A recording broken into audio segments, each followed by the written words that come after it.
Dengue का patient होता है उसके कितने मैक्सिमम सेल्स होने चाहिए और अगर उससे कम हो जाते हो तो कितने सेल्स होंगे कि उनको डॉक्टर को एडमिट करना चाहिए, अपने आप को हॉस्पिटलाइज करना चाहिए। जब पेशेंट के जो प्लेटलेट्स हैं वो 10,000 आते हैं तो तब हमें प्लेटलेट्स देने चाहिए। रिकवरी हो जाती है 2-3 दिन में, पेशेंट पूरे प्लेटलेट्स पूरे हो जाते हैं। लोग जो होते हैं 80,000 आ जाता है किसी का प्लेटलेट काउंट, तो वो मैंने जैसे बोला कि पैनिकी हो जाते हैं, वो पैनिकी हो जाते हैं, हाय हाय पता नहीं प्लेटलेट्स कम हो गए। मौसम चेंज के आजकल जो केसेस होते हैं ये डेंगू के भी साथ ही चल रहा है, कोरोना के साथ साथ। तो डेंगू के केस अभी तक पठानकोट में कितने आ चुके हैं? जो कंफर्म केसेस हैं, एलाइजा पॉजिटिव केसेस हैं, वो तकरीबन 60 के करीब केसेस हो चुके हैं, जिनमें से मोर देन 50 केसेस जो है वो हमारे अर्बन एरिया से हैं।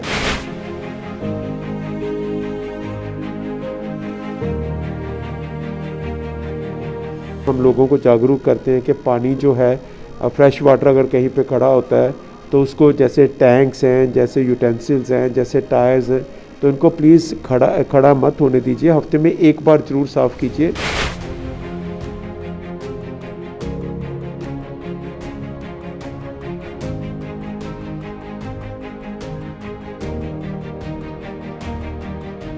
हफ्ते में एक बार करने से इसका मॉस्किटो का जो सर्कल है वो टूट जाता है और फिर ये फैलता नहीं है।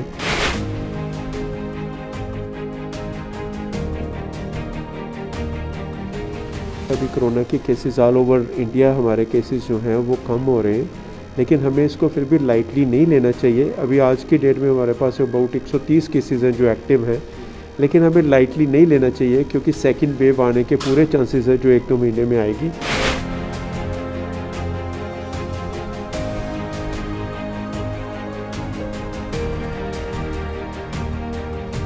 जैसे जैसे लॉकडाउन खुल रहा है, जैसे त्यौहार का सीज़न है, तो लोग बहुत ज़्यादा भीड़ भी होती है, लेकिन जब ऐसा होता है तो लोग थोड़े से लापरवाह भी मैं बोलूँगा कि हो जाते हैं कि चलो यार अब तो केसेस कम हो गया, अब डेंगू अपना ये ख़त्म हो गया कोविड। लेकिन ऐसी बात नहीं है, हमें प्रिकॉशंस करनी है क्योंकि ये एक पैंडेमिक है और कोई भी पैंडेमिक इतनी जल्दी ख़त्म नहीं होता।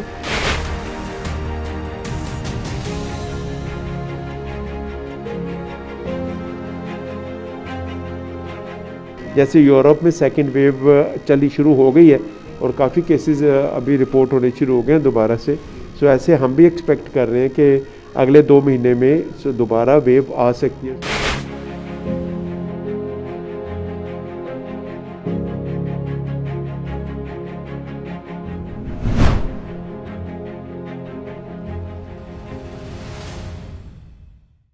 नमस्कार, मैं हूं नीरज ठाकुर और आप देख रहे हैं KRT न्यूज़।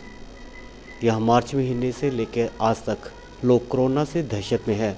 वहीं अब जैसे मौसम चेंज हो रहा है, मौसम में बदलाव आ रहा है, वैसे वैसे डेंगू के जो पेशेंट्स हैं वो भी पठानकोट में बढ़ते ही जा रहे हैं। आज हमारे साथ SMO डॉक्टर भूपिंदर सिंह जी मौजूद, हम उनसे बात करेंगे कि वो डेंगू को लेके जो सेहत विभाग का क्या प्लान है। सबसे पहले मैं आपका स्वागत करता हूँ sir. Thank you sir, thank you very much. Doctor साहब, कोरोना की पहले हम बात करेंगे। कोरोना की अभी पठानकोट में क्या स्थिति चल रही है? अभी कोरोना, जैसे सबको मालूम है कि अभी कोरोना के केसेस ऑल ओवर इंडिया, हमारे केसेस जो हैं वो कम हो रहे हैं, लेकिन हमें इसको फिर भी लाइटली नहीं लेना चाहिए। अभी आज की डेट में हमारे पास अबाउट 130 केसेस हैं जो एक्टिव हैं, लेकिन हमें लाइटली नहीं लेना चाहिए क्योंकि सेकेंड वेव आने के पूरे चांसेस है जो 1-2 महीने में आएगी और विंटर्स में वैसे भी चांसेस ज़्यादा होते हैं। सो इसलिए हमें इसका बहुत ख्याल रखना है और प्रिकॉशंस जो हम स्टैंडर्ड 3 प्रिकॉशंस हैं, मास्क डालना, सोशल डिस्टेंसिंग करनी और इसके अलावा हैंड वॉशिंग करनी, ये बहुत ज़रूरी है। तो मैं लोगों को रिक्वेस्ट करूँगा कि इसका पूरा ख्याल रखें। डॉक्टर साहब, फिर भी लोगों में इतनी जागरूकता नहीं है क्योंकि प्रशासन ने जैसे सब खोल दिया है, लॉकडाउन ख़त्म कर दिया है कि अब जैसे भी आ जा सकते हैं, तो आपको लगता है नहीं कि पब्लिक को अभी भी अवेयर करने की ज़रूरत है इसके लिए? इस टाइम पे तो बहुत ज़्यादा ज़रूरत है, पब्लिक की अवेयरनेस की बहुत ज़रूरत है, डिसिप्लिन की बहुत ज़रूरत है, क्योंकि जैसे जैसे लॉकडाउन, क्योंकि सरकार को खोलना भी ज़रूरी है और जैसे जैसे लॉकडाउन खुल रहा है, जैसे त्यौहार का सीज़न है, तो लोग बहुत ज़्यादा भीड़ भी होती है, लेकिन जब ऐसा होता है तो लोग थोड़े से लापरवाह भी मैं बोलूँगा कि हो जाते हैं कि चलो यार अब तो केसेस कम हो गया, अब डेंगू अपना ये ख़त्म हो गया कोविड। लेकिन ऐसी बात नहीं है, हमें प्रिकॉशंस करनी है क्योंकि ये एक पैंडेमिक है और कोई भी पैंडेमिक इतनी जल्दी ख़त्म नहीं होता। जैसे यूरोप में सेकंड वेव चली शुरू हो गई है और काफ़ी केसेस अभी रिपोर्ट होने शुरू हो गए हैं दोबारा से। सो ऐसे हम भी एक्सपेक्ट कर रहे हैं कि अगले 2 महीने में दोबारा वेव आ सकती है। सो इसलिए इस टाइम पे प्रिकॉशंस लेनी बहुत ज़रूरी है। मैं फिर रिक्वेस्ट करूँगा लोगों से, क्योंकि त्यौहार का टाइम है, सब ने निकलना है, और यंग लोगों से ख़ास तौर पर, क्योंकि वो अपने को, उनको तो चाहे प्रॉब्लम कम हो, लेकिन जब वो जाएंगे अपने घर में तो वो बुज़ुर्गों को ये प्रॉब्लम दे सकते हैं। और बहुत सारे केसेस हमारे पास जो ARDS के साथ, जिसको हम बोलते हैं कि एक्यूट रेस्पिरेटरी डिस्ट्रेस सिंड्रोम के साथ आ रहे हैं, जिसमें बचना बहुत कठिन होता है। कोरोना को लेके तो लोगों में जागरूकता फैला ही रहे हो। जैसे अब मौसम चेंज हो रहा है, मौसम चेंज की आजकल जो केसेस होते हैं ये डेंगू के भी साथ ही चल रहा है कोरोना के साथ साथ। तो डेंगू के केस अभी तक पठानकोट में कितने आ चुके हैं?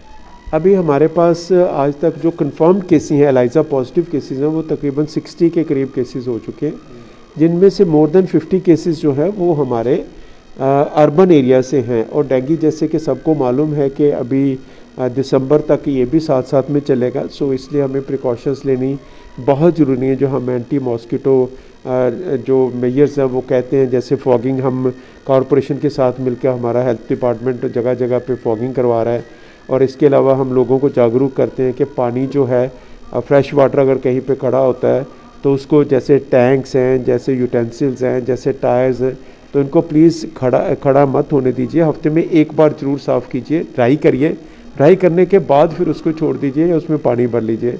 हफ्ते में एक बार करने से इसका मॉस्किटो का जो सर्कल है वो टूट जाता है और फिर ये फैलता नहीं है। डॉक्टर साहब, एक चीज़ मैं जानना चाहता हूँ, जैसे कि फॉगिंग करते हैं तो फॉगिंग का, जब हम फॉगिंग कर देते हैं, उसका कितना एरिया होता है जो उसको उस टाइम सेव रहता है उस फॉगिंग की वजह से? क्योंकि लोगों का ये मानना है कि जब हम फॉगिंग बाहर करवाते हैं घरों के बाहर, तो जो बाहर का मॉस्किटोज होता है वो अंदर आ जाता है, कमरों के अंदर घुस जाता है। तो कितना एरिया होता है जिससे वो सेफ रहता है? नहीं, ये बात मुझे नहीं लगता है कि this is logically correct thing, क्योंकि ये जो फॉगिंग जो बाहर हम करते हैं वो फॉगिंग मॉस्किटो रिपेलेंट फॉगिंग नहीं है, वो मॉस्किटो को ख़त्म करने वाली फॉगिंग है। वो इसमें ये नहीं है कि मॉस्किटो वहाँ से दौड़ जाएगा। मॉस्किटो अगर वहाँ पे होएगा तो वो ख़त्म हो जाएगा वहाँ पे, इसलिए हम करते हैं। That is to kill the mosquito, not to make the mosquito run away from that place. तो ये बात तो मेरे ख्याल में सही नहीं है। दूसरा ये भी बात है कि जैसे ये इसका तकरीबन 200 मीटर्स के करीब इसका सर्कल होता है एडिस एजिप्टी का, ये उसी के बीच में रहता है। सो इसलिए अगर हम उस एरिया को, जैसे हमारे पास होता है कोई केस आता है तो हम 50 to 100 जो आसपास के घर हैं उनको ले लेते हैं, और ताकि सारा फीवर सर्वे करते हैं, ताकि हम उसको जहाँ पे भी हमें ऐसा केस मिले तो हम उसको ट्रीट कर सकें। सेहत विभाग के लिए डेंगू के बारे में लोगों को जागरूक करने के लिए क्या कदम उठाए जा रहे हैं, ताकि लोग डेंगू को लेके, कोरोना से तो करेंगे ही प्रिकॉशंस, डेंगू को लेके भी वो प्रिकॉशंस कर लें? हमने जैसे कि सबको मालूम है, आज भी हमने प्रेस कॉन्फ्रेंस की है। इसके अलावा हम जगह जगह लोगों को बता रहे हैं, हमारे वर्कर्स जाके, आशा वर्कर्स घर घर जाके बता रही हैं, पम्फलेट्स दे रहे हैं, और लोगों को थ्रू मीडिया, क्योंकि मीडिया सबसे इम्पोर्टेंट होता है, तो हम मीडिया के थ्रू सभी लोगों को ये जागरूक कर रहे हैं कि हमने दोनों चीज़ों को फाइट करना है। क्योंकि कोविड भी और अब जैसे हमारा सीज़न है इसका डेंगू का, तो इसको भी, तो इसका पूरा ख्याल रखा जाए।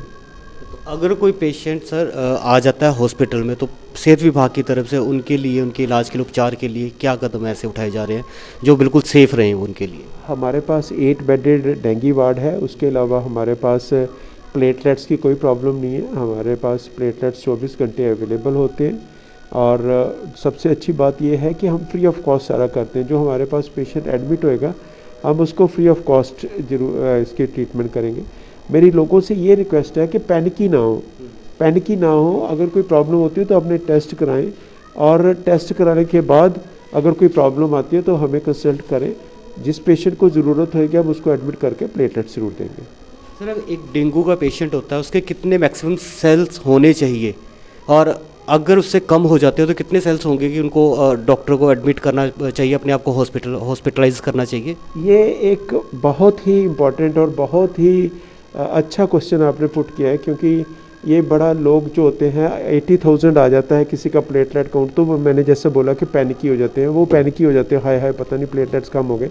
मुझे तो यहाँ तक कई बार फ़ोन आते हैं कि 1,10,000 हो गए जी, प्लेटलेट्स कम हो गए। प्लीज़ ऐसी कोई बात नहीं है। 1 लाख to 4.5 लाख हमारे वैसे नॉर्मल होते हैं। और हमारे जो गाइडलाइंस है उसके हिसाब से जब पेशेंट के जो प्लेटलेट्स हैं वो 10,000 आते हैं तो तब हमें प्लेटलेट्स देने चाहिए। उसके कुछ रीज़न्स होते हैं। उसका सबसे मेन रीज़न जो ये है कि प्लेटलेट्स जब कम होते हैं तो बॉडी में जैसे बोन मैरो वगैरह है तो उनको एक स्टिमुलेट मिलता है टू प्रोड्यूस प्लेटलेट्स। अगर हम प्लेटलेट पहले देने शुरू कर दें तो उसमें रिकवरी में थोड़ा टाइम लेट हो जाता है। सो इसलिए मैंने कहा है कि पैनिक ही नहीं होना। ये नहीं है कि 40-50,000 पे हम शुरू करते हैं। हाँ, हमने एक क्राइटेरिया रखा हुआ है कि अगर 20,000 25,000 तक आते हैं तो हम पेशेंट को एडमिट करके उसको वॉच ज़रूर करते हैं। और जब पेशेंट्स के रिकवरी शुरू होती है तो एकदम रिकवरी हो जाती है, 2-3 दिन में पेशेंट पूरे प्लेटलेट्स तो पूरे हो जाते हैं। सो इसलिए डरने वाली platelets is not one criteria. ज़्यादातर डेंगू में जो ज़्यादा प्रॉब्लम क्रिएट करता है वो डेंगू शॉक सिंड्रोम है। डेंगू हेमोरेजिक फीवर जो है वो कम प्रॉब्लम क्रिएट करता है। डेंगू जो शॉक सिंड्रोम है उसका प्लेटलेट्स के साथ ज़्यादा लिंक नहीं होता। वो कई बार प्लेटलेट्स ज़्यादा होने से भी डेंगू शॉक सिंड्रोम हो जाता है। सो इसलिए ये चीज़ का बहुत ख्याल रखें कि भाई पैनिक ही ना हो। ये नहीं है कि आपके 50,000 है, 60,000 है, 70,000 है तो आप कहें जी प्लेटलेट्स लगाने शुरू कर दें। ऐसी बात नहीं होनी चाहिए। बिल्कुल जी, जैसा डॉक्टर साहब ने बताया कि हमें कैसे डेंगू से बचना, और इवन कि जैसे अगर प्रशासन ने सारा लॉकडाउन खोल दिया है, लोग घूम रहे हैं, त्योहारों का सीज़न है, पर फिर भी लोगों को पूरे प्रिकॉशंस करने बहुत ज़रूरी है, तभी हम कोरोना से वो जीत पाएंगे। और रही डेंगू की बात, तो जैसे डेंगू का भी मौसम चल रहा है, यहाँ पे केसेस जो हैं वो बढ़ते जाते हैं। लोगों को चाहिए कि जैसे डॉक्टर साहब ने बताया कि अपने जो कूलर हैं, गमले हैं, उनको साफ़ करते रहना चाहिए ताकि डेंगू जो है वो फैलने से रोक सके। आपने जैसे आप बताया कि अर्बन में केसेस ज़्यादा आ रहे हैं, रूरल में कम आ रहे हैं, फिर भी रूरल को में भी जागरूकता फैलानी ज़रूरी है लोग पब्लिक के बीच में। तो आप गाँव में लोगों को कैसे जागरूक कर रहे हो इसके बारे में? जैसे मैंने पहले बताया कि गाँव में भी हमारी आशा वर्कर्स और हमारी ANMs और हमने DC साहब के हुक्मों के अनुसार हमने जो बाकी जो हमारे वीडियोस हैं जो बाकी हैं उन सबको भी अवेयर किया हुआ है।